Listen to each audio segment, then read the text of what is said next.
such a big medium, we should be doing more. People have smartphones, people have tablets, and I know that Perry's going to talk more about it in his presentation. We're not using it enough, all right? Everybody getting on an aeroplane, and everybody today, I don't think everybody has a smartphone. Does anybody have a dumb phone? Bert, do you have a dumb phone? Yes, yeah. You've got a couple of dumb phones. Walter, well, I don't know. no, sorry, Walter, I looked at you and I said the word dumb phone. Okay, but dumb phone's a real word, by the way. I'm not trying to say Walter or Bert or dumb, but I'm trying to say it's a real word. And it was accepted in the English dictionary this year. Dumb phone. Dumb phone obviously is just the one that just does text messaging. But smartphones, let's be smart with smartphones. Dumb phone people, upgrade a little bit. Come on. It's 2013. Alright, know your audience background very well. Very, very well. Alright, who are they? There's 3 different groups, and I guess 3 different audiences. You have the Chinese group called Grasshopper, and some Chinese students are going, yes. You have Metallica and Onian going, yes. And then you have 2 PM, which are playing in Macau, and they played in Manila last month, alright? Does anybody know who 2 PM are? No, there we go. Okay, they're a Korean band, very, very popular, 2 PM. They actually did the song for the Koreans, their own board, alright? Anyway, if anybody who wants to buy their DVDs or whatever, it's different markets. Who are they? What are the motives and the type of profiles, right? And look what's trending now. Look what's trending now. James Bond is trending, I think, because I've seen so many James Bond. And I put this up because this casino is in Macau. Not. But according to the movie, it was. Alright? So, James Bond nights, look what's trending now. Look at themes, and I know Martin looks at that one, he goes like, I know that one. Does anybody know that one? Does anybody know that one? I took this photograph 6 months ago as I was flying to the airport. In Belfast is the Titanic shipyard. You know, Titanic was built in Belfast, my city. And it was built in that shipyard. But you know what? There's the Titanic. There, right now in Macau, we have the Titanic exhibition, and they have a Titanic gala dinner because they're building the Titanic again in China. It's going to be interesting, and that's for another talk about cultural tourism and maybe a little touch of dark tourism added in there too. Alright? Last year, still very, very trendy. It's a 100-year-old anniversary, but still can be brought back to relevance. Adapt to your profile. Iron Man. Aha. China has adapted it. They adapted it 2 ways. Hollywood, no. Where there's money, we change, we adapt. So they adapted the movie. And so when you watch the China version and watch the European version, you will see some adaptation. Okay, you will see that, for example, in the Iron Man movie in China, they will add in scenes of Beijing and the very famous actress Fan Bingbing.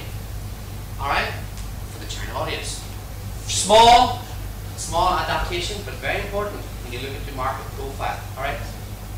Hollywood are getting clever about this. Be responsible. Would you believe this multi-million-dollar Paramount Studios in England has been stopped because of some spiders? There's only 2 places in England where they have these spiders. They don't have to because the bulldozer were spiders, but the spiders have to be dug out, sent somewhere to a little home. They will build it and bring back the spiders. Alright? And all that, we just talk about, you know, like being aware of your environment and the scars that you put on the physical landscape and the pollution and so on. Here's a fantastic way of being responsible. When you do an event, please be responsible. Be more responsible for doing it. Keep on schedule, alright? Here's some quick clues. You will have lots of obstacles when you do an event, and I think we all know that.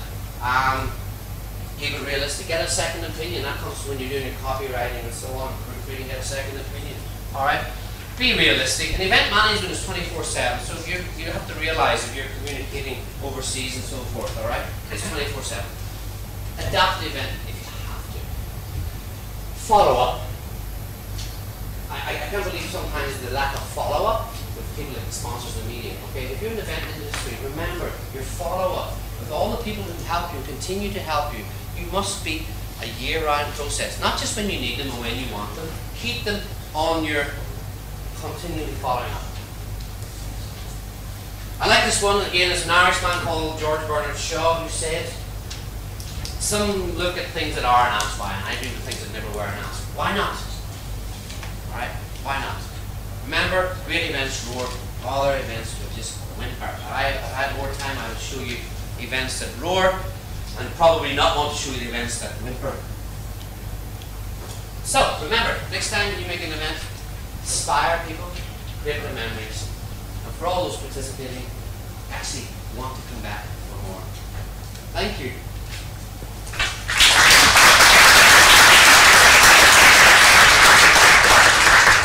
Thank you, Dr. McCartney, for this very interactive and interesting presentation.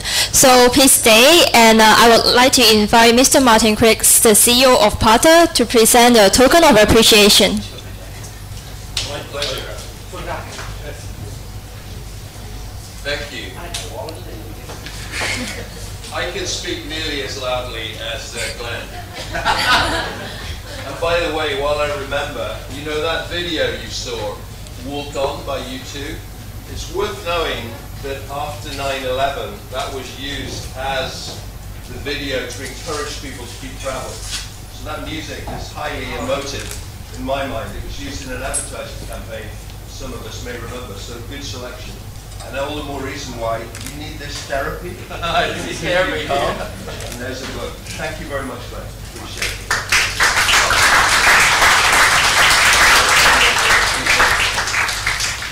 Thank you. Well done.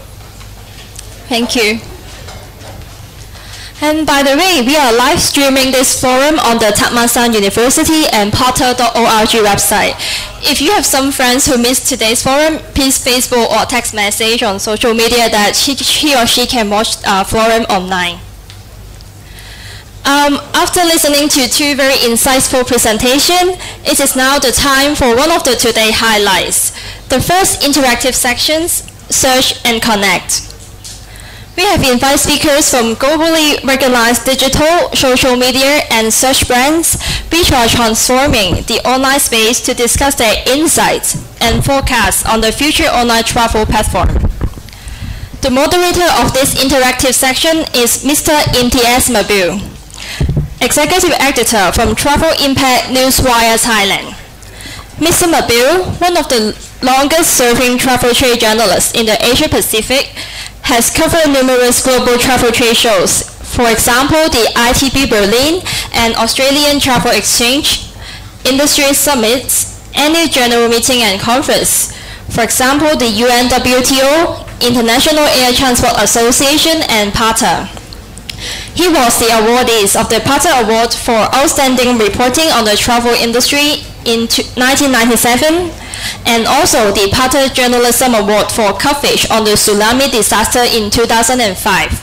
So let me pass the time to Mr. Mabil. Thank you.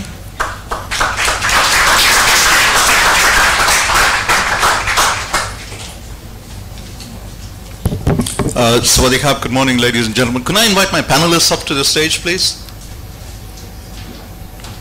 So we can get into this right away. Ah, there you are, Kunaria. Nice to see you.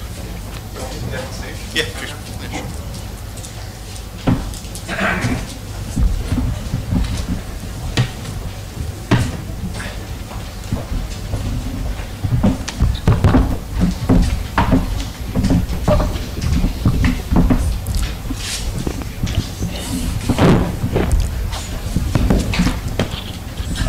Ladies and gentlemen, my publication specializes in alternative thinking.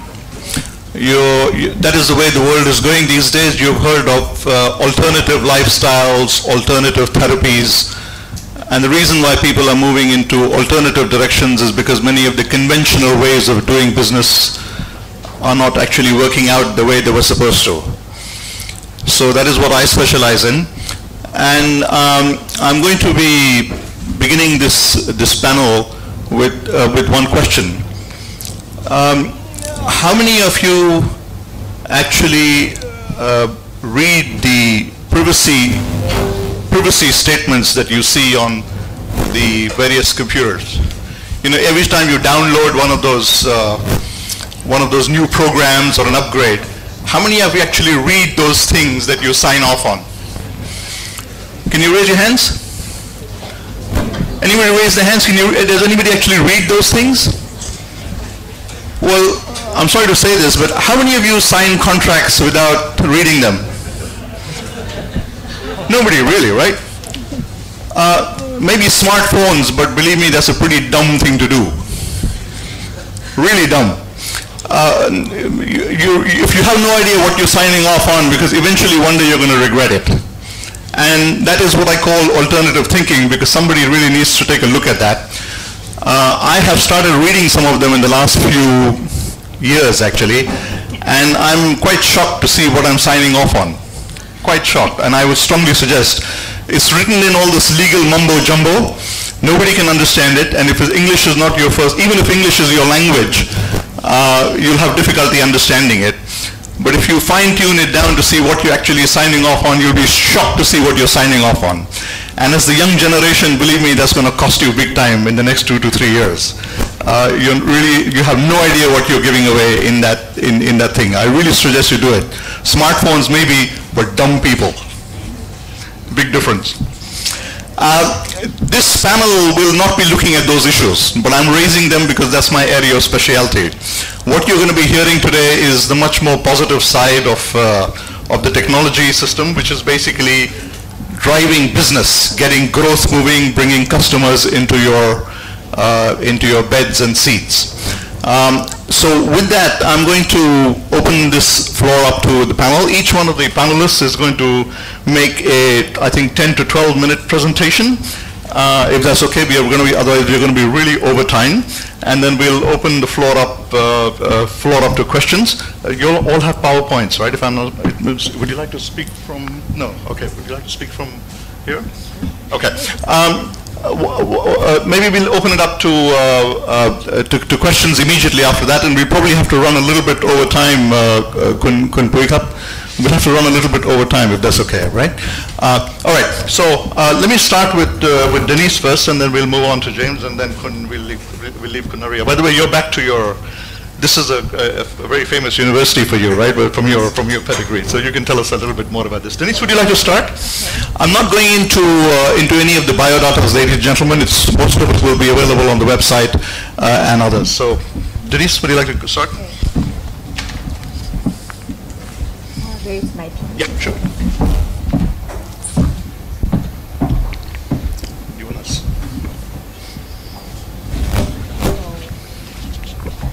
Good morning, everyone. It's my pleasure to join this event, and I'm coming back to the university and share some experience, especially Chinese market with you people. And thank you for the PATA invitation, and thank you for all the panelists to join today's section. And I'm trying to talk about some new trends in China online travel market, which I consider maybe China has become still a mystery of the overseas travelers or the industry people. So here is some overview of the China market. So you can see what the China's travel market, how big it is and how fast it's growing. Here is some data I can share with you guys. And the China online travel market. Recently, China's online travel penetration is about 10%. So we are still seeing the increase of the penetration and the overall growth of the China's market. Here is some, I have to mention about the Verdes, because we do see during the last 2 years, the Verdes adoption of the China market is, emerging fast. For example, for China's business, last May, we already, reached the yearly target of the Verdes increase ratio. So we have to pay attention on this market. So probably I can share with you about some, user behavior which we observed, or what we get from the online travelers. Here is some overview of the Chinese travelers. We see, how many days the traveler will plan their trip, how many days lead time they want to do some research and get inspiration and make their schedule. So normally, you know, the domestic trips, they spend 20 days ahead of the travel date. And for the overseas travel, they spend 37 days in advance because they need to do more research and it's more complicated than the domestic travel. And here is some, you know, some data I can share with you guys. It's about the average travel frequency of the Chinese travelers, 4.7 times a year. And you can see what the most popular travel destination for the Chinese travelers, the Southeast Asian. So it's good news for, you know, the people see here because it's very popular for the, you know, for the biggest population of the country in the world. And we can see the online travelers, they are more leisure travelers instead of business travelers. So, you know, back to 10 years ago, most of the Chinese travelers who use the internet or call center to make reservation, they use the call center and they are business travelers, such as Ctrip. You know, you guys may heard about it. It's listed in the US market. But recently, you know, there are more travel websites available for the travelers to do some research and do the reservation. So more and more leisure travelers, they want to, you know, spend time to do the online research and make reservation through internet, and also they pay, you know, by the online payment method. And here are some, you know, consumption when Chinese travelers go, you know, trip, like, you know, domestic and overseas trips. And you can see what the most popular foreign insurance company is AIA. Help, you know, Chinese travelers to pick up the service provider. Here is interesting data. It's about, actually we did some research about Qunar's users and the general internet users. See how many how long they will, you know, plan their trip. So you can tell the Qunar's users, they are more willing to get information from the internet. So the most popular part is about half month in advance the trip. And here are some women consumers behavior.